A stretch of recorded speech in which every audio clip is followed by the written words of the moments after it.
BDO office Congress আমলে, এই SDO office CPM আমলে, এখানে যতগুলো কুমারঘাটে যতগুলো অফিস আছে হয় কংগ্রেস না সিপিএম আমলে হয়েছে। এই বিজেপির ডাবল ইঞ্জিনের সরকার 6 বছরে কুমারঘাটে কি হয়েছে? কিছুই হয়নি। হাসপাতালে ডাক্তার নেই, চিকিৎসা নেই, মানুষের কোনো উপকার এরা করতে পারছে না। বড় বড় কথা বলছে আর প্রতিদিন দেখবেন যোগদান সভা, মানুষকে প্রেসার দিয়ে দিয়ে বিভিন্ন রাজনৈতিক দলের কর্মীদের বাড়িতে গিয়ে গিয়ে প্রেসার দিয়ে দিয়ে যোগদান করানো হচ্ছে যে যোগদান করতে হবে। এই যে একটা কালচার তৈরি হয়েছে। আর প্রতিযোগিতা কিরকম জানেন? এক এক বুথে 2-3জন নেতা আছে, কে আগে বুথ প্রেসিডেন্ট হবে বা কে কত বড় নেতা হবে, কে কত কম্পিটিশন করে যোগদান করাতে হবে, এই কম্পিটিশন চলছে কিন্তু ভোটের জন্য না। এক না এক তন্ত্র, যেটা আমি ছাড়া আমার দল ছাড়া আর কিছুই এলাকায় চলবে না, এই যে একটা প্রক্রিয়া বা এই যে প্রতিযোগিতা চলছে, আমরা এটা তীব্র নিন্দা করি। আমরা চাই সামাজিক অনুষ্ঠান পূজা পার্বণ, ঈদ, মানে আপনার ওই ক্রিসমাস বা বুদ্ধ পূর্ণিমা, যে কোনো ধর্মের সবাই মিলে, এখানে কিসের রাজনীতি? এটাই রাজনীতিটা এই বিজেপির শাসনে শুরু হয়েছে। দেশকে বিভক্ত করা, দেশভক্তির কথা বলে ওরা, আসলে দেশকে বিভক্ত করার কাজ এরাই করছে। দেশের মধ্যে সাম্প্রদায়িক সুরসুরি দিয়ে ভোটের রাজনীতি করছে, দেশের মঙ্গলে কোনো কাজ করছে না।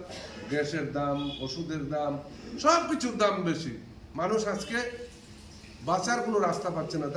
ত্রিপুরাতে 10,323 নিয়েছিরা আজকে 2018 সাল থেকে এখন পর্যন্ত তারা রাজনীতি করছে। মঞ্চে দাঁড়িয়ে বিপ্লব দেব প্রাক্তন মুখ্যমন্ত্রী নিজে বলছেন তাদের ছোট বড় নেতা 10,323-এর কথা বলছেন। আপনারা শুনেছেন সুপ্রিম কোর্টের রায়ে 10,323 চাকরি গেছে, এখনও সুপ্রিম কোর্টে এই ব্যাপারে কেস চলছে।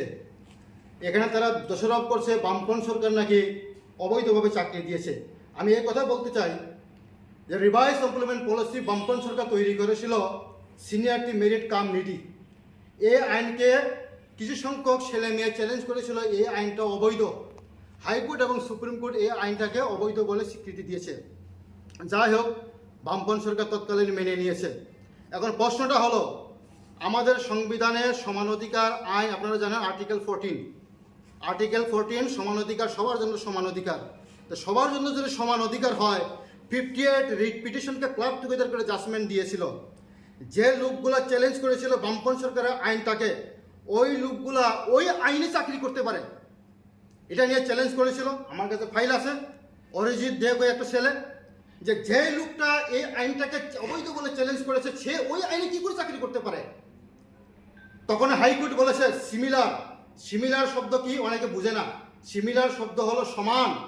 তো সমান যদি হয়, তাহলে এখানে যাদের চাকরি 2012 সালের সায়েন্স টিচার যারা চ্যালেঞ্জ করেছিল, তাদের চাকরিও এই আইনে বাতিল হয়েছে।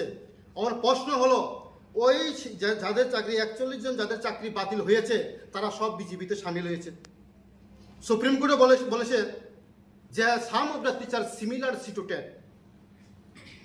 তো যদি সমান অধিকার যদি হয়, সুপ্রিম কোর্ট নিজে বলেছে যে সমান, তাহলে এই যে 41 জন যারা কেস করে এই ছেলে মেয়ের graduate, post graduate, under graduate চাকরি খেয়েছে রিভাইজ এমপ্লয়মেন্ট পলিসি চ্যালেঞ্জ করে, তারা ওই খারাপ আইনে তারা চাকরি করতে পারে, আর যাদের চাকরি গেছে তারা চাকরি করতে পারে না। তাহলে তো সমান অধিকার লঙ্ঘন হয়েছে। আমরা এই কথাই বলবো আমাদের টিপিপি পার্টি থেকে এবং ইন্ডিয়া জোটের পক্ষ থেকে, যদি ইন্ডিয়া জোট যদি ক্ষমতায় আসে, তাহলে 10,323-এর যে কেসটাকে পুনরায় যাতে কেসটাকে রিওপেন করা হয়।